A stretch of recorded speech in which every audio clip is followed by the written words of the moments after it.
Hi everyone, and welcome to your weekly Pick a Card Tarot readings for the week of August 8th. If we haven't met, my name is Sydney, I'm the tarot guy next door, and I use my occult knowledge and intuition to help guide you towards the life you want. If you're into that stuff, make sure to subscribe and ring the notification bell so you're always up to date on the advice that the cards have for you. I'll be doing 5-card open readings, and here are the decks that I have for you.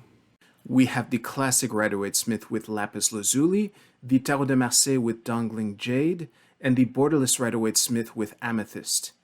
We also have 4 different oracle cards to choose from 4 different decks. So go ahead and pick which cards resonate with you the most or which decks. If you're drawn to more than one, that's fine. Your message might be a combination, and you can pause this video if you need more time. As always with collective readings, take what resonates with you and leave aside what doesn't. If you want to jump straight to your reading, please use the timestamps provided below. And with that, let's go right to the readings. All right, group 1, let's see what the cards have as guidance for you for this week. So, we start with the Page of Swords and the 10 of Cups. Now, I don't know if there's a causal link between these two. Like we have the Happily Ever After card, we have the New Freshman on Campus card. I don't know if there even is a causal relationship or if one goes after the other, but this is great news to start off with. And honestly, I'm just going to turn the whole thing around. So this is looking really good right out of the gate. I mean, the only reverse card is the Hangman at the bottom of your deck here. And I think for you, this week is going to be about adapting to this new level that you're at. I feel, actually, I'll say this right away. The 2 of Cups isn't necessarily a romantic relationship. It can be any relationship for which you feel some kind of emotional investment.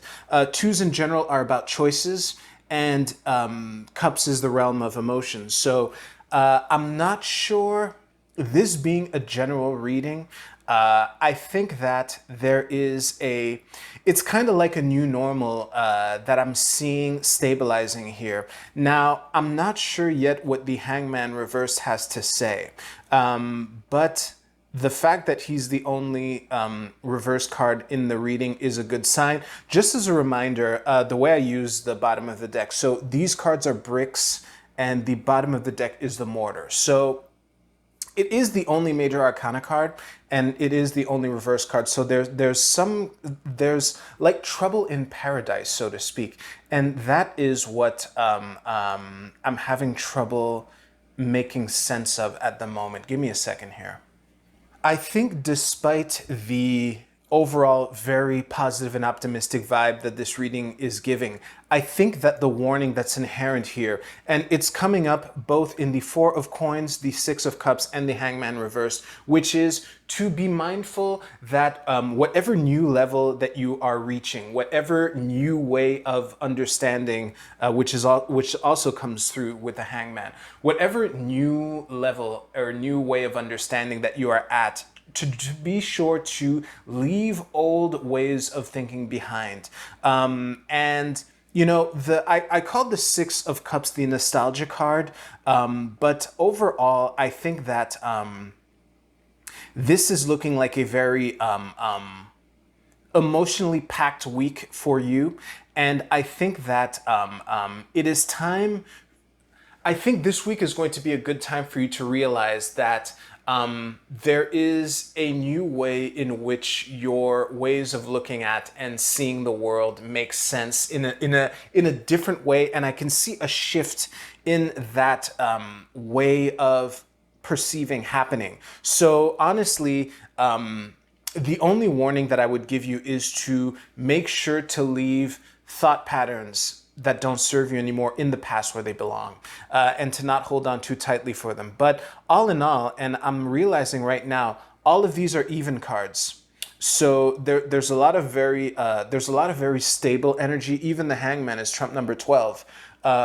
So I think for you, it's great to enjoy this place of stability that you're at. or that you will reach through at some point this week. but to just make sure that once you have reached, like, it's the saying, what got you here won't get you there. I think once you've reached that point of stability where you can make the emotional decisions that you have to make sure that you're turning your back on things that don't serve you. I'm hammering that point in a lot, but this is overall a really optimistic looking reading. I mean, how can it not be with the Ten of Cups here and the Two of Cups, of course. So yeah, I don't have much more to add to this, so I'm going to wrap it there. Thank you very much, Group 2. I wish you the best, Group 1, and I'll see you at the Oracle card portion of this video. All right, Group 2, the High Priestess flipped over while I was shuffling. I don't know what that means, if anything, but let's see what we have for you. As you know, well, as you might know, for the Tarot de Marseille, I really just throw down all 5 cards at once, like this, with the Wheel of Fortune in the middle. Okay, let me just, that should look good for you. Oh, beautiful. I'm seeing a clash of ideas through this, and I don't, I would say, like, okay, let me point out the 3 cards that I'm reading right now, which is these 3 here. So we have the King of Cups and the Page of Cups. So really, like, 2 ways of thinking that are clashing, creating some kind of turbulence. And I think that the key to this, and I don't know which person is you in here. You could even be the Empress here, which we will get to in a second. But I think that it is, this is going to be an opportunity for you to see how old ideas and new ideas can mix together. And I think that it's important to consider both options, because turning your back on the old way of doing, and if you're the veteran, completely rejecting new ways of doing things, I don't think that would be fruitful. I think there's an opportunity to blend all of this together to create something. And I think that striving for that way, to find a way to combine the old with the new, is the best tactic that you can go for this week, based on what I'm seeing in these cards. I think that it's an opportunity to combine these 2 perspectives in a way, like, they're compatible in the sense that they're both in the same suit, but they're incompatible in the sense that they have quite different levels of experience. We have the King and the Page here. And I think that what I'm getting from the Empress here is the fact that this can be an opportunity for you to blend these things in this blender here, to create something that is truly new, so that you can advance from there in a way that this new whole would be bigger than the sum of its parts, so to speak. So whether you're interacting with a more experienced person or with a less experienced person, try to keep that in mind, where these people on the opposite side of the spectrum that you are in, that you are on, have something to offer with which you can create something truly new. And I think that this week is a prime opportunity to capitalize on that. Wow. That was pretty straightforward. So thank you very much for watching. I will invite you to use the timestamps below to jump to your Oracle card reading. I'll see you there.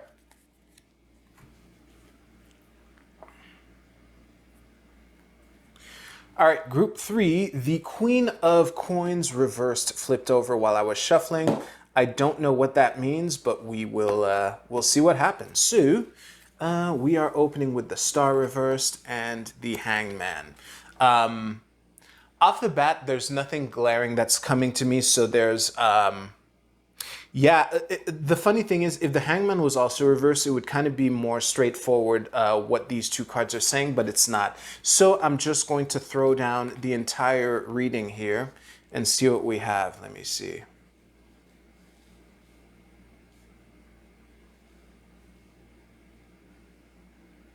That should be good for you. Yep. I have the impression that there's some kind of truth or revelation that is proving to be a bitter pill to swallow, which I'm getting mainly from the star card reversed here and also the Knight of Cups in reverse at the bottom of your deck. So what I would tell you, group three, is that sometimes things that we would like to be true are not true. And coming to that realization can prove disappointing.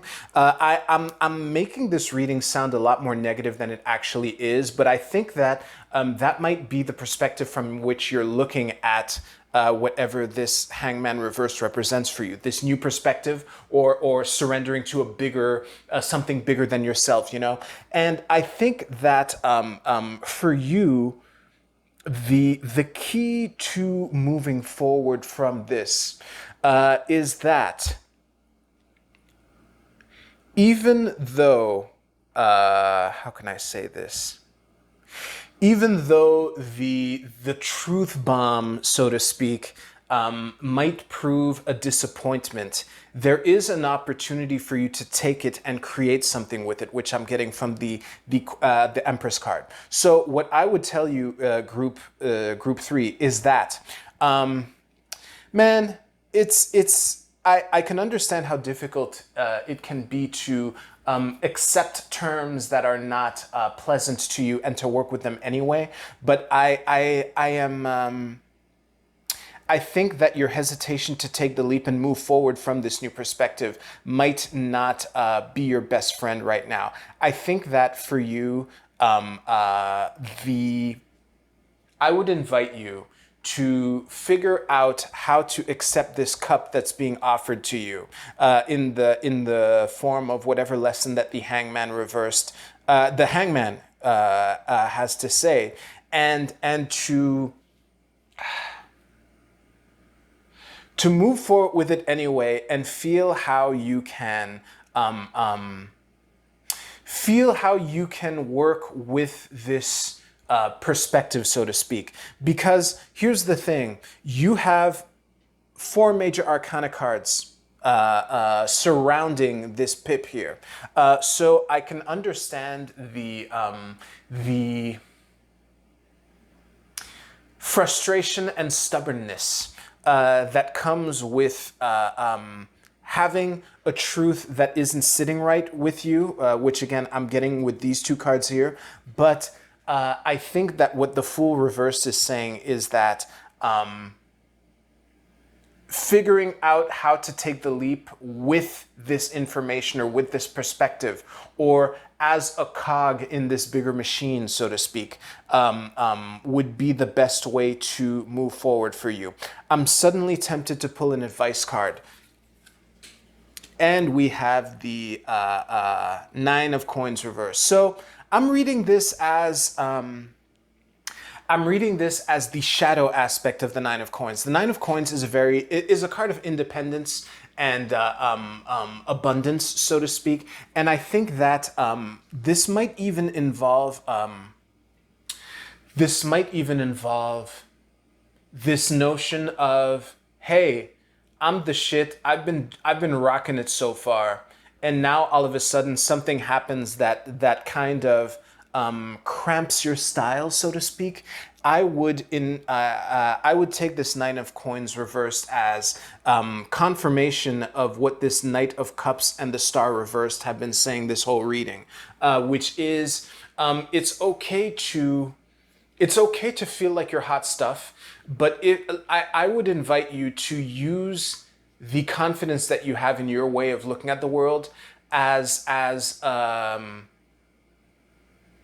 to use this confidence in your way of looking at the world and to take this new perspective or new realization as a challenge to work with that as well. Instead of taking it as a bitter pill to swallow, if you could take it and look at it as a challenge to overcome, that would be the best thing that I can suggest for you. Because I understand, like, if you want to follow your heart and do like what resonates with you on a deeper level, that's not always possible, and sometimes that's actually a good thing.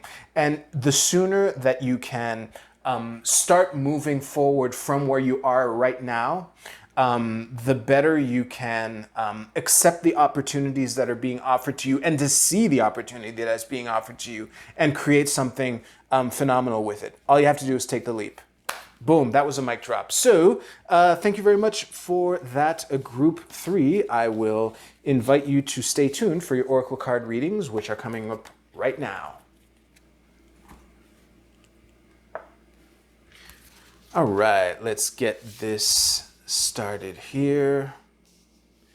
That should be well framed if I do that. Oh, a little high. Good. All right, Group A with the Egyptian Gods Tarot. Your card is Horus, coming at you with a message of stability and equilibrium. So I would take this as an invitation to find a sense of balance between what you want to do and the truth of the matter. That was actually, that is a very relevant theme for 2 of the readings that I just gave. Was it for the 3rd one also? Let me just remember. I'm sorry, I'm taking a moment here. Yeah, actually, that resonates pretty well for all 3 readings. So, whatever this week whatever this week throws at you, I would invite you to find a way to integrate that into a place of harmonious balance, to find that sense of equilibrium with which you can have firm ground to stand on. Group B with the Moonology card. Before I turn it over, I just gotta say, this deck will probably show up for every weekly reading where there's a lunation, whether it's a full moon or a new moon.